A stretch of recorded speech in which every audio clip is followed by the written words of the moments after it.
তুই কিন্তু অনেক দুষ্টামি করিস, পরে ব্যথা পাবি। আরে রে ছোট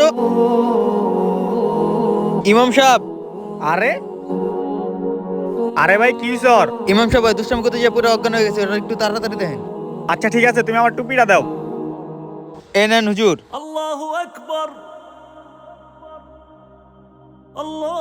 আজান দিতাছে, আমি নামাজটা পড়ে আসি। কি এর নামাজ? আগে আমার বাইরে দেন, আমার ভাই মরে যেতেছে। এই নামাজের থেকে আমার কাছে বড় কোনো কাজ নাই, আগে আমার নামাজ তারপরে আমার কাজ।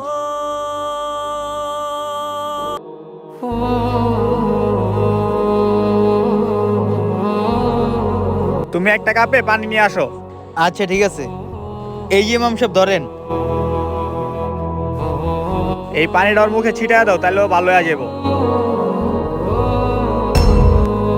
আরে আমার ভাই দিয়ে সুস্থ হয়ে গেছে গা। দেখছেন ভাই, এটাই হচ্ছে আমাদের নামাজের ফজিলত। আসি ভাই। আলহামদুলিল্লাহ, আমাদের ভিডিওটি ভালো লেগে থাকলে অবশ্যই সাবস্ক্রাইব করে যাবেন।